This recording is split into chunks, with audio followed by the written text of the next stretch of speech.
Well, hello everyone, ladies and gentlemen. I'm very happy to introduce a very brilliant person, very brilliant student, no less than Arturo Dimitrije Pacheco-Rodic. Hello, ArDi.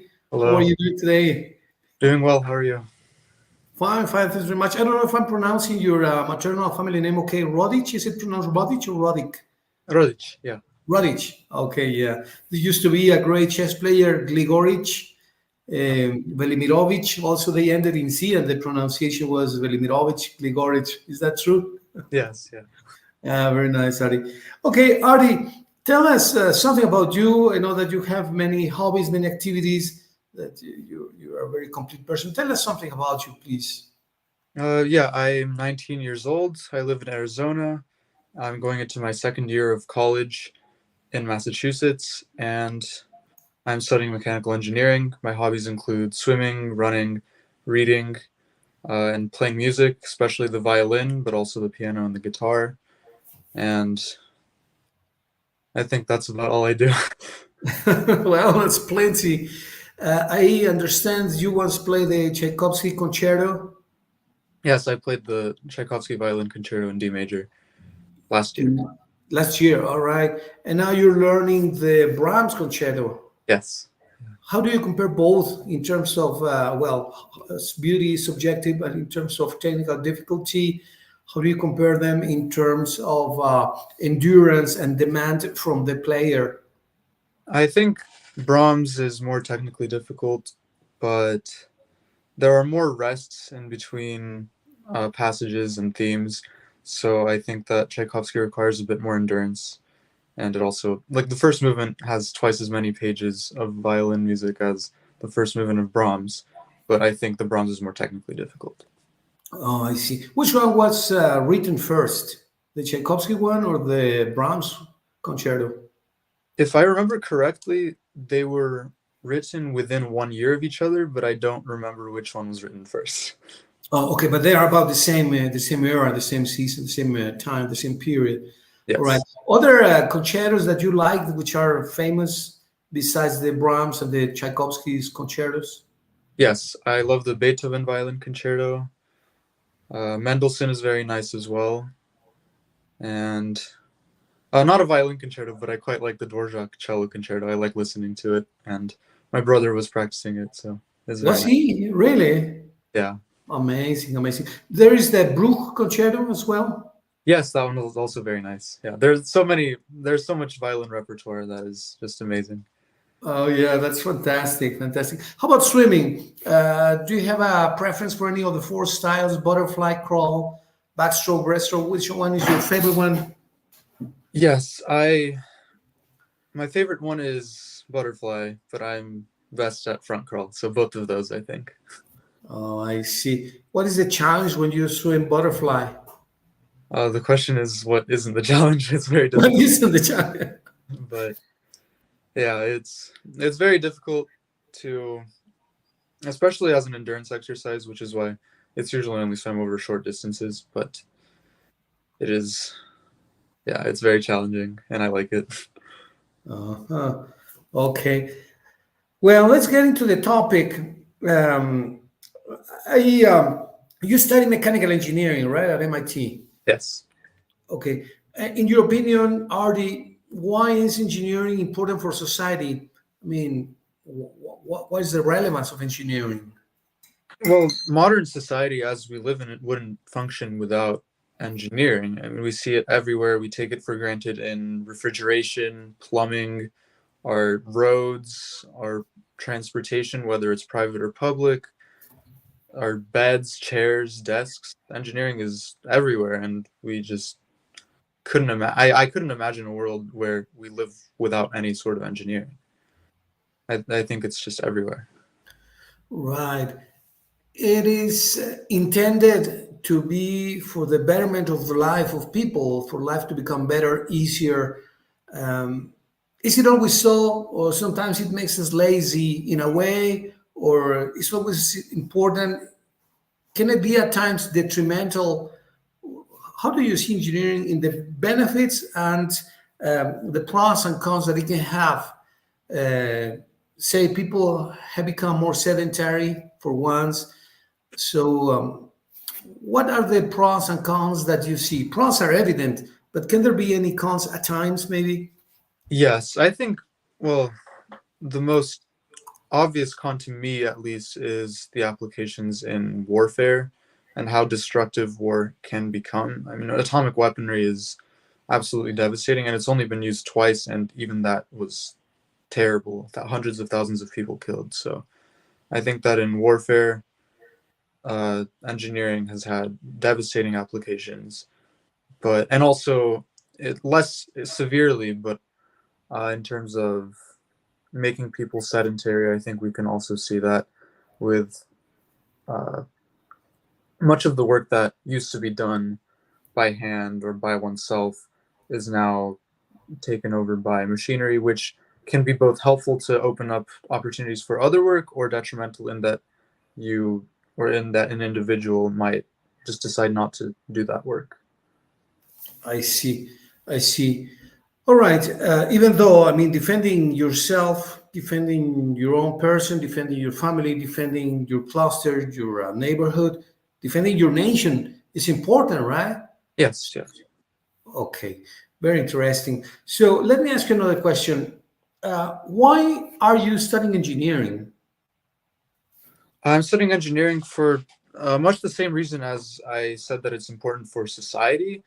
It has so many applications, such a variety of uses for people to help better their lives. I would particularly be interested in working on more sustainable and efficient transportation, or even helping with space exploration, designing new spacecraft. That would also be extremely interesting to me. There are just so many, it's such a broad field that I think almost anything that I would do with it would help society in some way, which I find very uh, interesting and beneficial.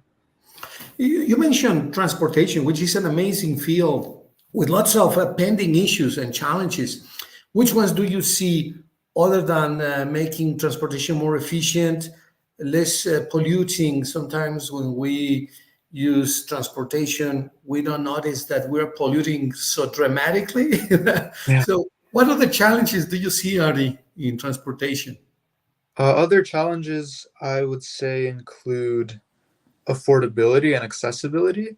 I think that in many cases, transportation or good, like quality transportation and clean transportation, is mostly reserved for a very select few people. And I think that opening that up to the general populace would be beneficial to society as a whole. Well, recently, my brother Raul had to go to Chicago and then from there to Bloomington for a field work for a conference he had to give. And he had, for some reason, something didn't match with the schedule of the airplanes. So he had to take the Greyhounds, and he became extremely critical, even if he's very, very praising when he refers to the transportation in the US particularly. When he was talking about the Greyhounds, he became very critical. He said that not even in the smallest places in Mexico you would find that low level of public service. What do you think about that? How can it be that we have, well, they have extremely good transportation over there, but on the other hand, you see these, I don't want to use the word lousy, but let's say very challenged system. Yes, that's definitely a problem here in the United States, especially as you go further and further west. The public transportation just gets worse and worse, and it's barely funded, and our infrastructure is mostly built around the idea that everybody's going to have their own private vehicle and take care of it by themselves, and that's just not a possibility for everyone. And I think that that is a big problem with how we view transportation as a whole. I think we should prioritize more public options. How do people become involved in the design, development, and betterment of public transportation in a country like the US that has 330, 40, 50 million people? Uh, well, I think part of it would, I'm sorry, how do we become involved with? Become involved, participate, make proposals. How do you lob for better public service? How do people do that? Uh, that's a great question. I suppose speaking with your public officials, even though that doesn't often accomplish much, or I suppose studying the field and eventually gaining enough influence to do something about it would be the other alternative. But I'm not entirely sure that this is a problem that will be easily fixed. Well, yeah. So we have social challenges regarding transportation, and we have technical challenges talking about transportation as well. Which are the technical challenges, the engineering challenges that we have talking about transportation, which is a topic that you mentioned, which is extremely, extremely interesting, RD? Yeah, the technical challenges I think are with creating a design that is effective, but also not too costly for the environment and not too costly in terms of, well, financially too costly because we want people to be able to actually use it. And so using all of these different variables, optimizing for all of them is, well, it's a very difficult process and one I'm not entirely even fully grasping yet because I'm only entering my second year, and but it's always in the back of my mind thinking how are all these ideas that I have going to actually be put in place. Right. Another severe problem, I believe, is that transportation in general pollutes the environment and causes severe damage. Um, and then there is this trend to migrate from petrol cars or oil cars or gasoline cars to electric cars. I believe you guys have an electric car. How do you guys go about it? Have you seen any benefit in terms of finance or in economical terms, or not only that, but in terms of economical of environmental issues, Ardi? Yes, electric cars are less taxing on the environment than petrol cars or gas cars, but there are still problems involved, especially when it comes to the mining of lithium and which go into the batteries for these electric cars. So finding a new or a different uh, source for those batteries is also a very big problem that I think is important to look at because lithium mining is very costly to the environment. And also electric cars, we were lucky enough to buy one that was not extremely expensive. It was used and it isn't capable to go very far, but the majority of electric cars are more expensive than the average non-electric cars. And so that's another problem that we have to face, I think. Is that because of a marketing strategy, or is it because the mining process of lithium is quite expensive? Or where do you attribute that? Or why do you? How do you explain that? Uh, I'm actually not entirely sure. It might be a combination of those, but yeah, I would have to look more into the logistics of all of that. I see. I see. Well, transportation is a topic that you'd like to get involved eventually. Another topic of engineering that you'd like to get involved eventually, or that you look at as interesting or appealing, which one would that be? Uh, I think designing spacecraft, I think would be very interesting, like satellites, even or even shuttles and rockets for space exploration or research. I think would be very interesting because space is always fascinating to me. I used to want to be an astronaut, but then when I learned, Really? yeah, when I learned what I would have to do, and it would really mess with me, I think. So Right. It looks like easy. Just take off, right? There goes the rocket. You launch a rocket, that's it. But you need to work on the propellers. The propulsion system needs to be incredibly strong to defeat the gravity. Um, what technical challenges do you foresee that you're gonna face if you become involved? Luckily, you become involved in this area, RD. Well, yes, those that you just mentioned, and then also safety is a big one, especially if there are going to be people in the spacecraft. Like having strong enough propulsion, but also that's safe and that won't affect the lives of the passengers negatively. I think that's another big concern. Right. People are subject to incredible physical challenges, say pressure, I don't know, maybe temperature, I don't know, moisture. When you are in this cabin, or I don't know if that's the name, um, you don't have too much space to move around when you are in one of these capsules. What do you think about all that? Yeah, that's part of why I don't want to be an astronaut anymore.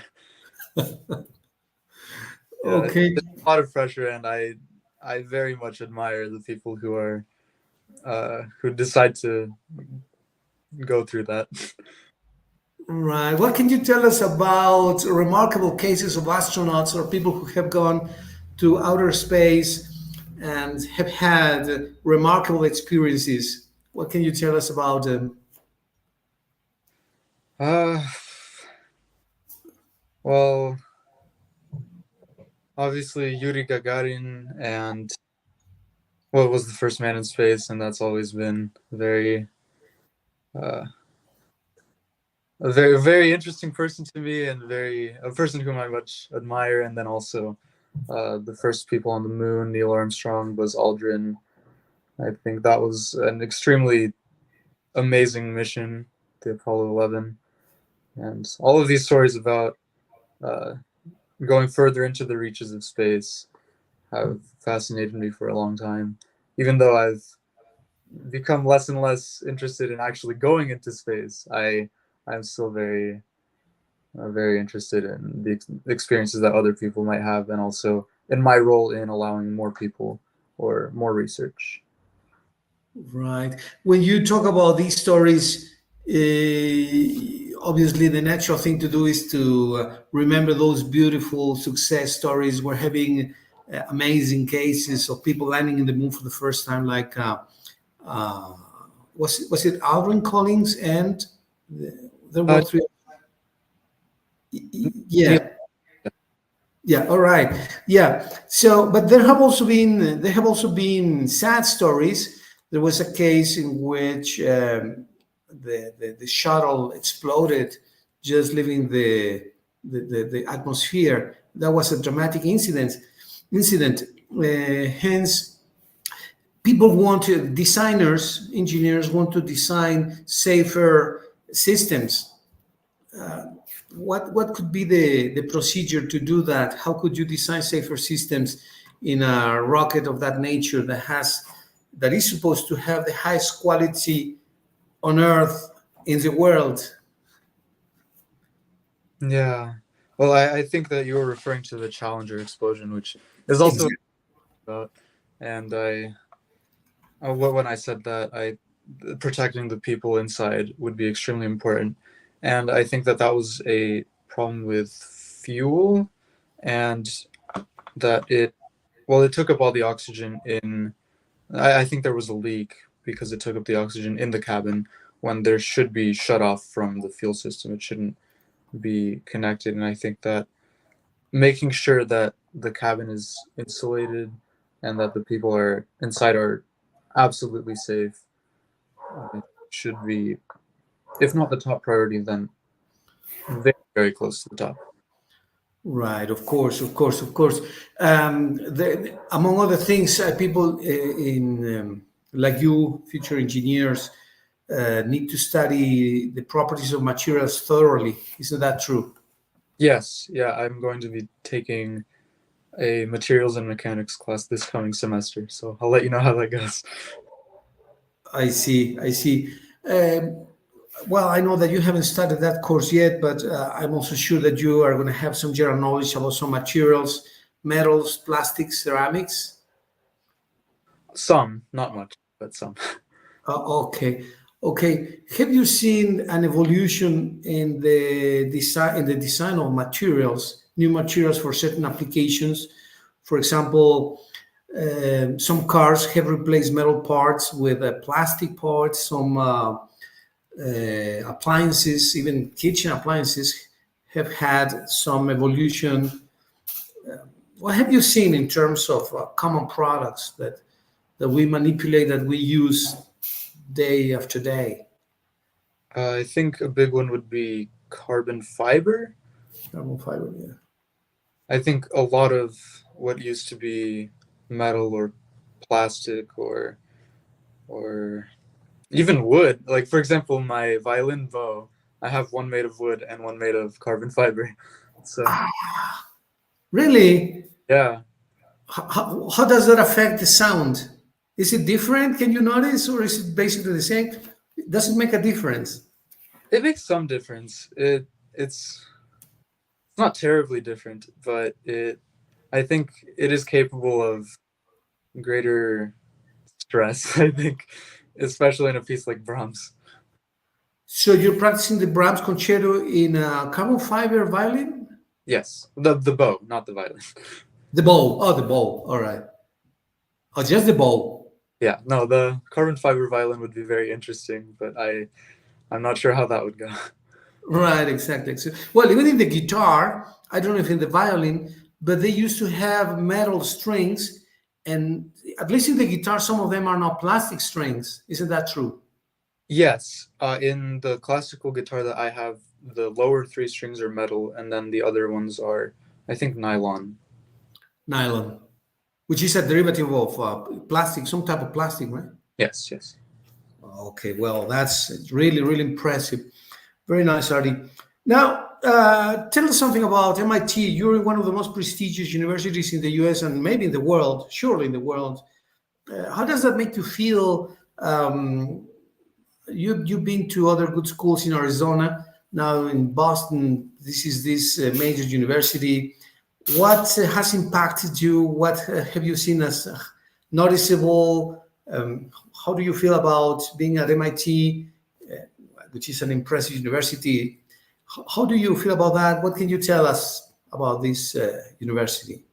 Well, it's a dream come true. It's an amazing university with amazing people, both faculty and students, and it's really been a wonderful experience, and I've been very fortunate to be able to go there. It also involves a lot of pressure to always be having to prove to myself that I should be here and that I'm going to be able to succeed and I'm capable enough to do so.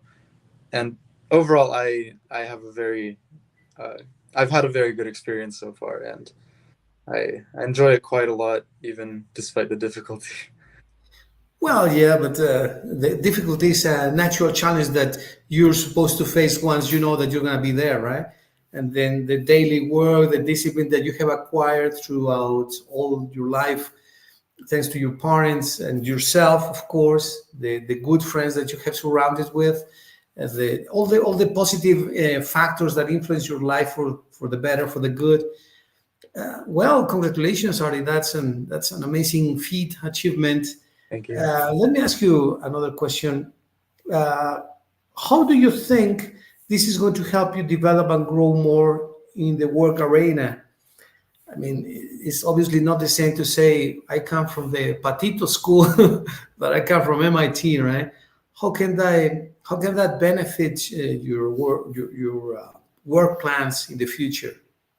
Well, I think that graduating from MIT will definitely open up many opportunities, almost universally. I mean, if there's a place that I could go to that will give me the opportunity to work wherever I want, I think that MIT would probably be one of those places, and I'm incredibly grateful for that because I a lot of people have aspirations that are much more are made much more difficult by their initial circumstances or where they study, and I think that this is a, an incredible opportunity for me to explore whatever pathways I might want to.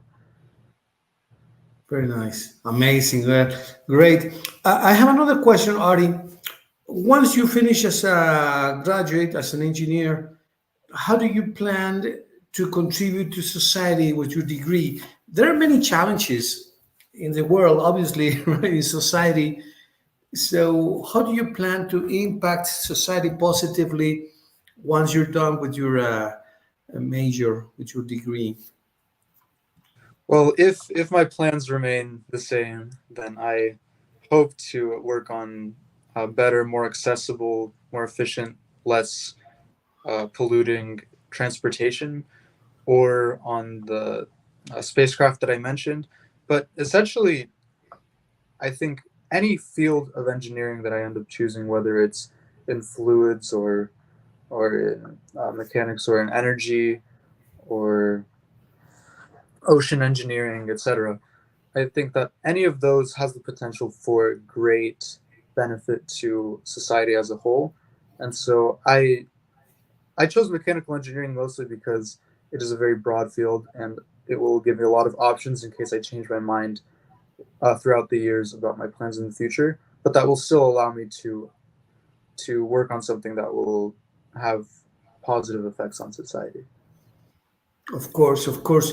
I used to work for a short period of time for a French company called Arriva, and they have all kinds of products and systems. They were embodying even Alstom, which is a French company that manufactures transportation systems like the underground system. They built the one in Mexico. I am sure they have built many other metro systems in the world. Have you taken a look at this company, among many others, of course? I believe they are a strong, powerful company in the transportation system. Among other products and services they develop, ArDi. No, I haven't looked at the company itself, but I have taken public transportation in Mexico and also in Spain. So I may have indeed used one of their services even if I didn't know they were the ones who created it. But yes.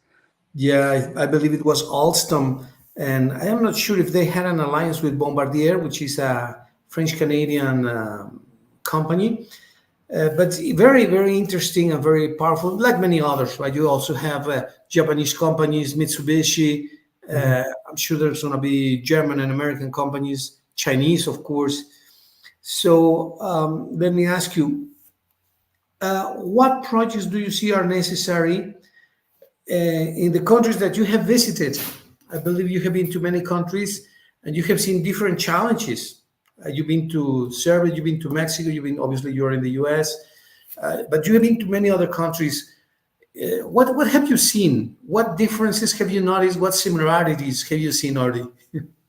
Well, these countries are very different. I think that one similarity that most of them share is that the tourist areas have infrastructure that is in better condition than the areas that tourists do not visit.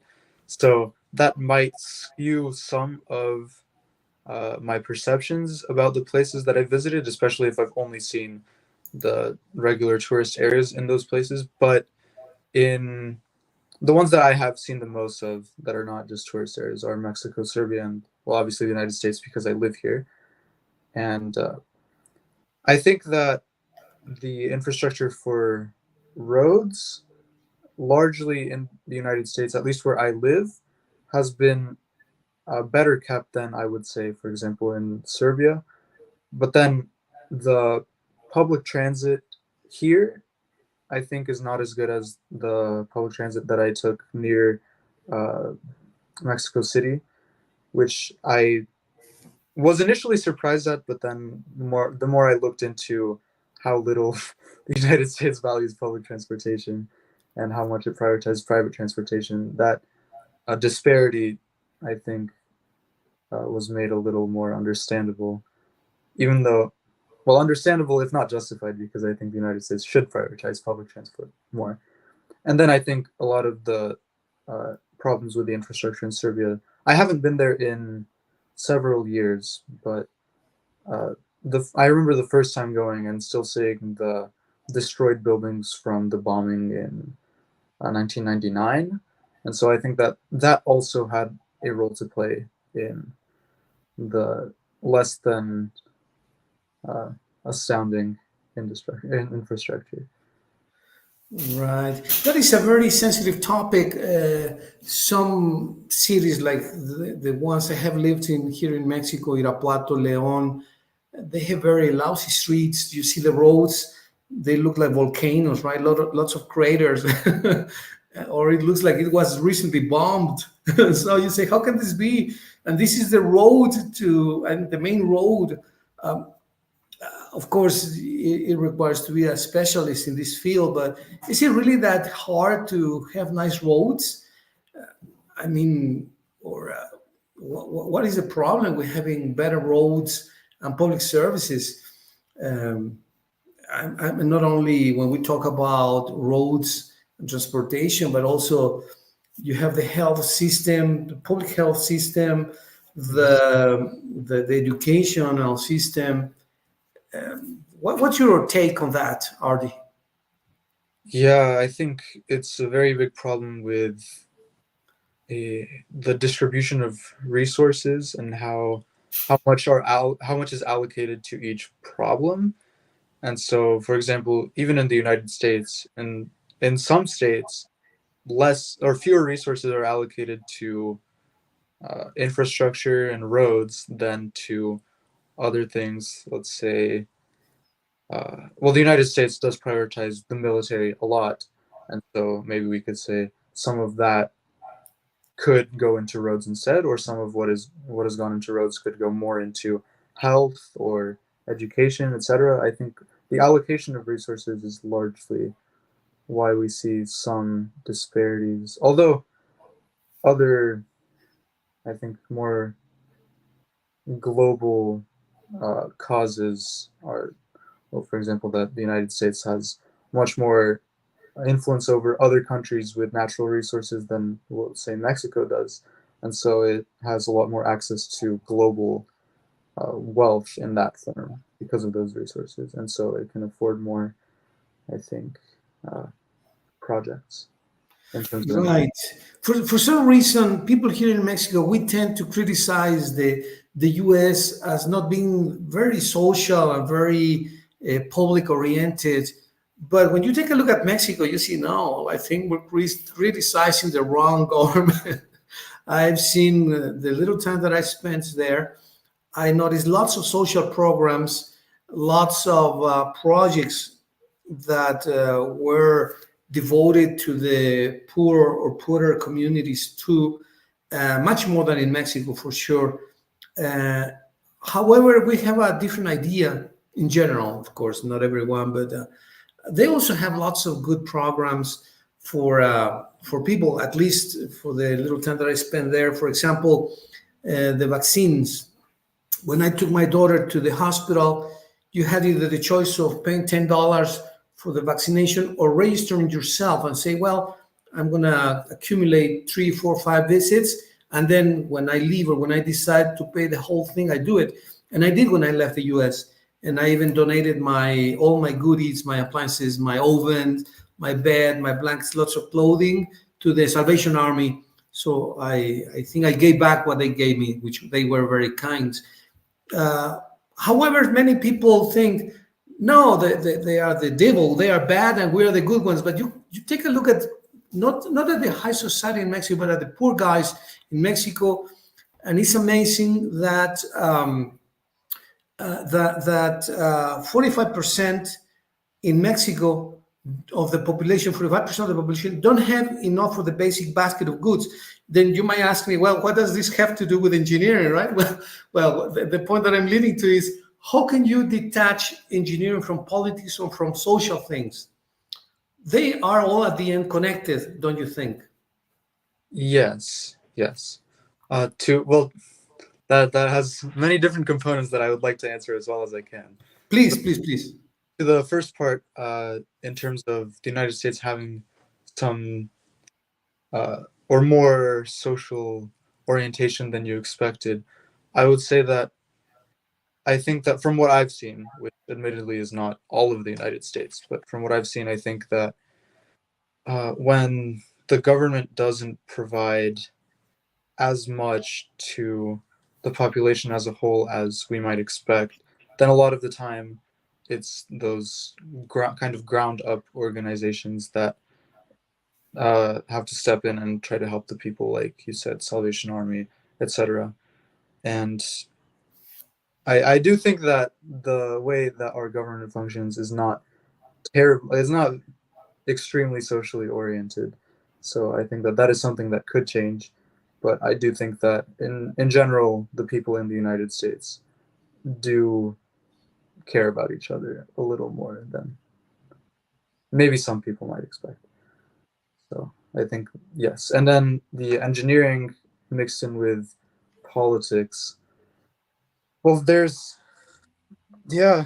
I'm not sure how we could separate those, but I'm also not entirely sure how we can pinpoint exactly which component is engineering and which component is just politics. So uh, yeah, that's a very difficult question.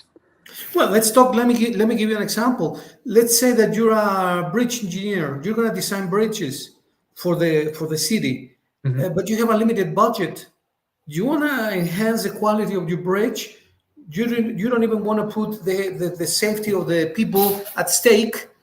However, you cannot build a marvelous top quality bridge if you don't have the resources, the funds. And then the city hall will tell you, well, ArDi, we just have this amount of money. We don't have all the money that you need to make a safe, enduring bridge. So that's all we have. So you have limited resources because people are fighting for the resources. Some Hmm. different departments in the city hall say, well, I need the money for this. No, I need the money for that. I need the money for this.